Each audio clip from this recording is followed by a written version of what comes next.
जय माँ शक्ति, जय माँ काली, जय माँ भगवती। आज का विषय है बुरा समय और अच्छा समय। सभी साधकों को मेरा प्रणाम। साधकों, जीवन में ऐसा कोई भी व्यक्ति नहीं है जिसके जीवन में अच्छा समय और बुरा समय नहीं आया हो।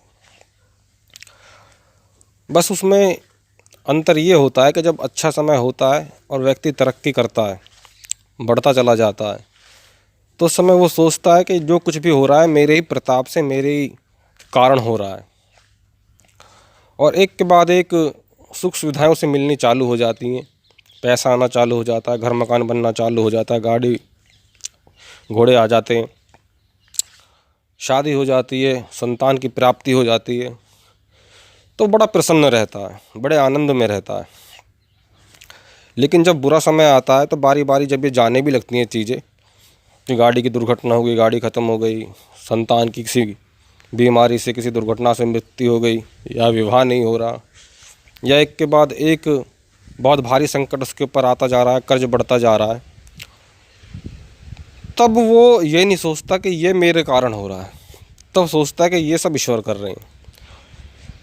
पहले तो ये जब अच्छा समय चल रहा था तब उसने ये नहीं सोचा कि ये मेरे साथ क्यों हो रहा है। अब सोचता है कि मेरे साथ क्यों हो रहा है। पहले भी तो सोचना चाहिए था ना, जब भगवान सभी सुख साधन दे रहे थे, कि आखिर मैं ही क्यों। लेकिन दुख का समय जब उसके ऊपर पड़ता है, जब सोचता है कि मैं ही क्यों, हे भगवान मैं ही क्यों, क्या सारे संसार में मुझे ही आप देख रहे हो क्या सारे संसार में आपको मैं ही मिला हूँ क्या, आखिर मैं ही क्यों। लेकिन सुख के टाइम पे नहीं सोचता कि मैं क्यों। तो सुख दुख तो ये दोनों ऐसी घड़ियाँ हैं कि जीवन में सबके में आती हैं, बार बार आती हैं, अनादिकाल से आती हैं, आती रही हैं और आती रहेंगी। आप तो एक बहुत मामूली व्यक्तित्व हैं। आप सोचो कि जब राजा हरिश्चंद्र, जो समय पूरी पृथ्वी के राजा थे, जब उनको बुरा समय आया तो उन्हें शमशान में किसी बहुत ही, जो चिता वगैरह जलाते हैं, चांडाल व्यक्ति कहते हैं उन्हें, उनके यहाँ पे नौकरी करनी पड़ी। चक्रवर्ती सम्राट को राजपाट त्यागना पड़ा, पुत्र की मृत्यु हो गई और शमशान में नौकरी करनी पड़ी। ये बुरा समय था।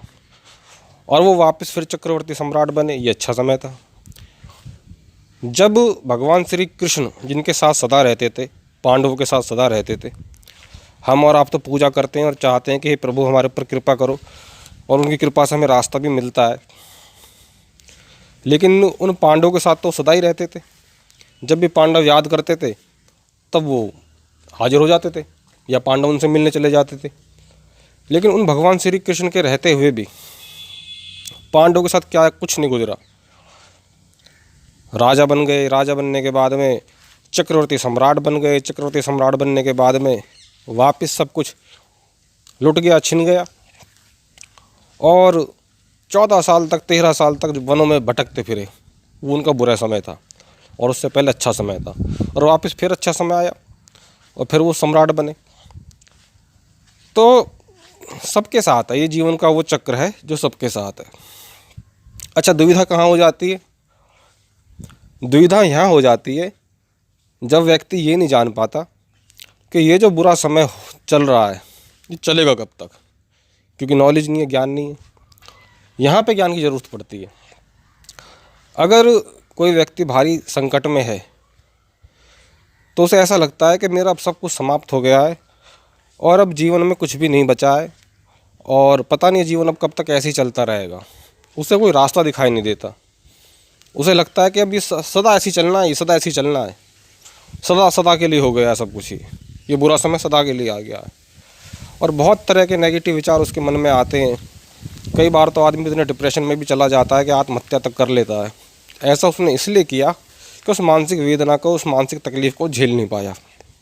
झेल इसलिए नहीं पाया कि उसे ये ज्ञान नहीं था कि ये बुरा समय जो तेरे जीवन में चल रहा है ये आने वाले 2 सालों तक ही चलना है, या 5 सालों तक चलना है, या 10 सालों तक चलना है। उसको ये ज्ञान नहीं था। अगर कोई उसे ये भी बता देता कि तू इतने तकलीफ़ में है, इतनी परेशानी में है। ये परेशानी ज़्यादा समय के लिए नहीं है, ये मात्र 4 या 6 महीने के लिए, उसके बाद वापस तेरा सब कुछ ठीक हो जाएगा। तो उसको बहुत ढाढ़स मिलती, उसके मन को दृढ़ता मिलती और वो अपने इन संकटों से बाहर आ जाता। यही काम गुरुओं का होता है, गुरुजनों का होता है कि जो आप सुख में है तो सब तो सुखी हैं ही, मज़े में ज़िंदगी काट रहे हैं, लेकिन जब ऐसा कष्ट का समय आए तो वो बता सके कि ये कष्ट का समय बेटा तेरे जीवन में ज़्यादा समय के लिए नहीं है। और जो भी समय उस गुरु के ध्यान में आता है उस समय को उसे बता दे दे कि इस समय को भोग के बाद में तेरा एक कष्ट समाप्त हो जाएगा। अच्छा, एक ये भी होता है इसके बीच में कि समय जब कष्टदायक आता है तो समय कष्टदायक ख़त्म तो नहीं हो पाता, पर उसके प्रभाव को बहुत हद तक कम किया जा सकता है। इसको ऐसे समझ लो आप, अगर बारिश पड़ रही है, मैं कई बार बताता हूँ साधकों को कि अगर बारिश पड़ रही है तो उस बारिश को रोक तो हम नहीं सकते, लेकिन एक छाता खोल सकते हैं, कि रिंग कोट खरीद सकते हैं कि जिससे कुछ बूंदें लग जाएंगी, कुछ हम बच जाएंगे, पूरा नहीं भीगेंगे उस आंधी में, उस तूफान में पूरा नहीं भीगेंगे। तो उस बुरे समय की काट को किया जा सकता है, उसमें प्रभाव में बहुत ज़्यादा कमी लाई जा सकती है, जिससे कि उस बुरे संकट से निकला जा सके। इसलिए कहा जाता है कि अगर देवी देवताओं की आपके ऊपर कृपा है, गुरुजनों की आपके ऊपर आशीर्वाद है, तो एक बहुत बड़ी घटना भी छोटी सी घटना होकर के बदल जाती है।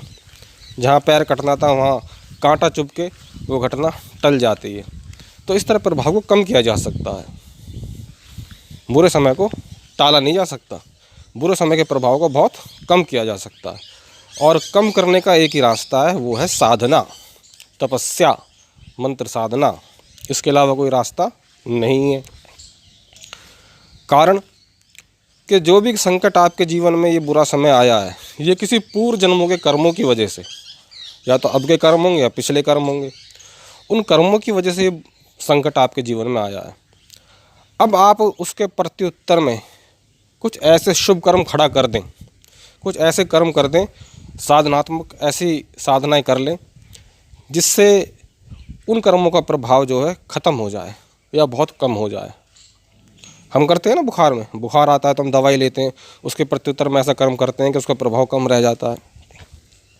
ठीक उसी प्रकार से जब कोई ऐसा बुरा समय आए तो व्यक्ति को अपने कुल देवी देवताओं की साधना करनी चाहिए या गुरु प्रदत्त मार्ग का अनुसरण करना चाहिए।